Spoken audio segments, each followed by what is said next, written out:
We're very predictable, well studied. We're well studied like you wouldn't believe. But you'll find, as I say, I mean, let's just take something to do with Charles Galton's Darwin's book. And again, you'll agree most of this stuff, because a lot of the stuff he's talking about is obvious. It's his solutions, you see, he wants your permission to go along with. But you'll find that he talks about creeds. Now, a creed, he talks about all how society is structured, etc. Very simple, not in any great depth. But he talks about creeds and how the things that have had a long-term effect on cultures. And if you have long-term of peace, because it's a religious culture, what they call a creed, you see, which gives you your morals and a justice, well, just an extent. You all know the rules, there's less crime and so on. And you can work or even help each other or even feed each other, hopefully. As nature should, that's being what humans are about, is helping each other.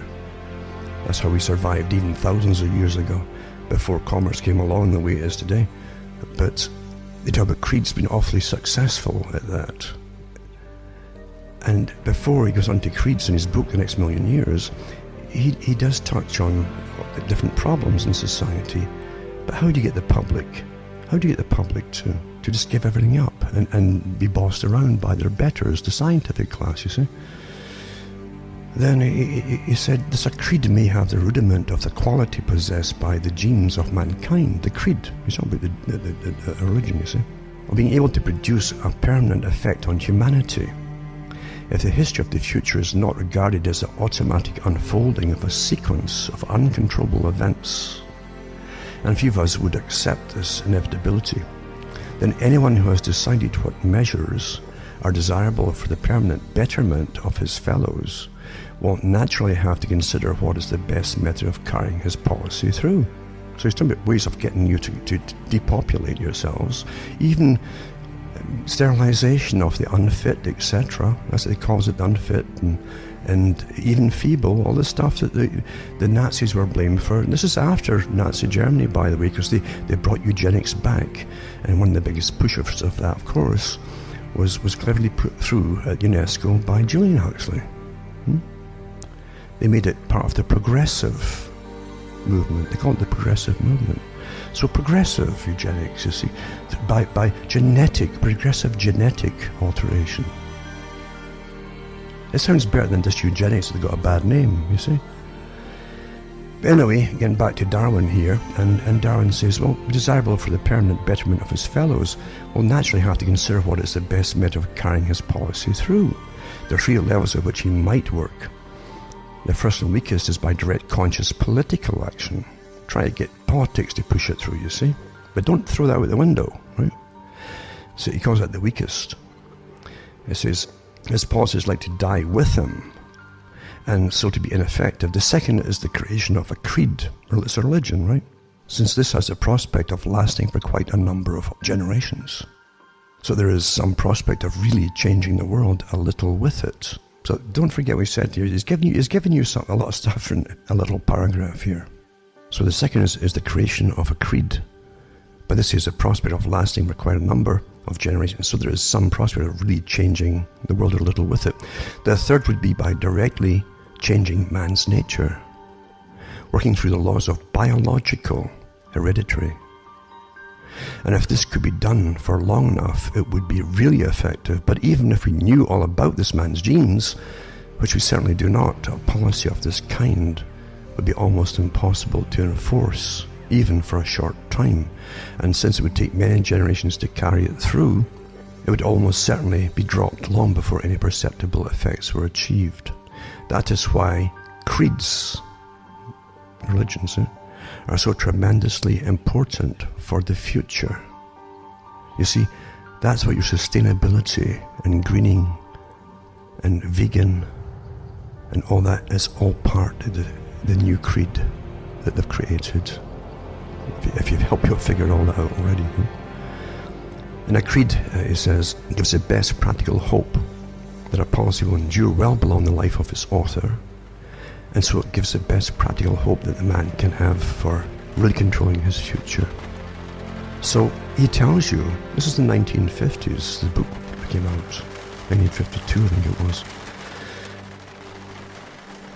what his... This wasn't all his own stuff he was talking about. He was in think tanks galore, his own level, to do with this, what they called the problem of humanity, that existed before the war and during the war, and here they are after the war. It never died off. The eugenic society is alive and well. We are going to become gods. Period. If you don't like it, get off. You don't have to contribute. You don't have to participate.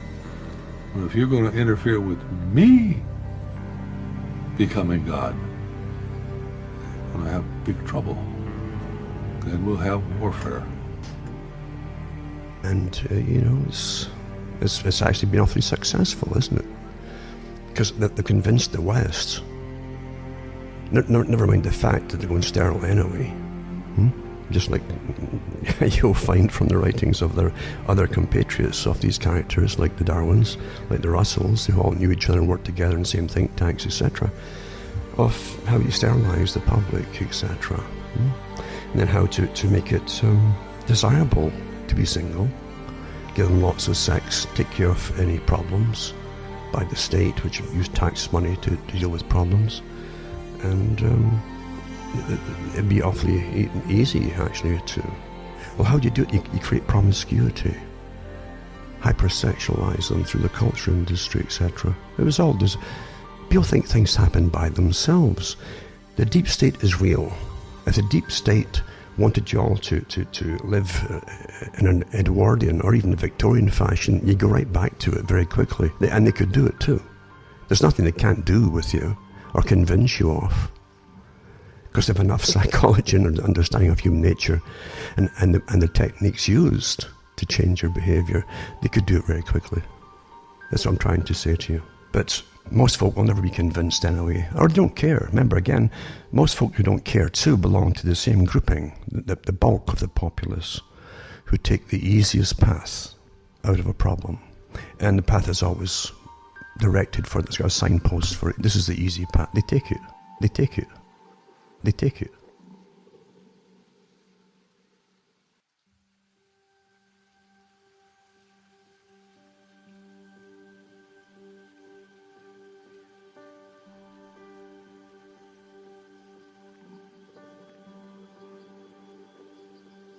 Mass production methods on the social level. If you can do this, then you are likely to have a much more stable, a much more lasting society, a much more easily controllable society than you would if you were relying wholly on clubs and firing squads and concentration camps. Anybody who's watched the behavior of rats with electrodes planted in different centers must come away from this experience with the most extraordinary doubts about what on earth is in store for us if ever this is got hold of by a dictator. If I saw not long ago some rats in Magoon's laboratory at UCLA.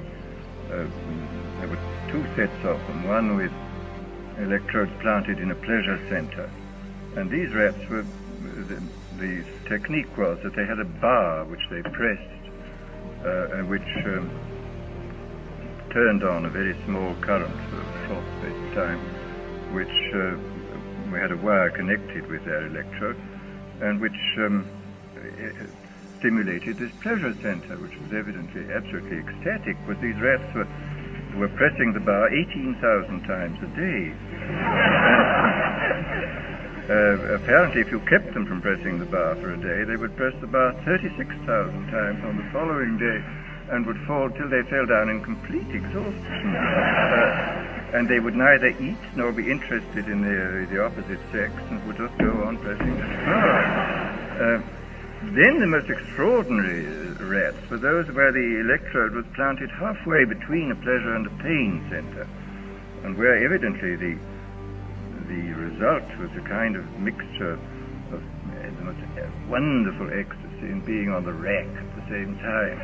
And you would see the rat sort of looking at its bar and sort of saying, to be or not to be, that is the question. And finally would approach and do it. And then go back with this awful, if one can humanize or anthropomorphize, he was feeling something terribly mixed, and he would wait for quite a long time before pressing the bar again, but he would always press it again.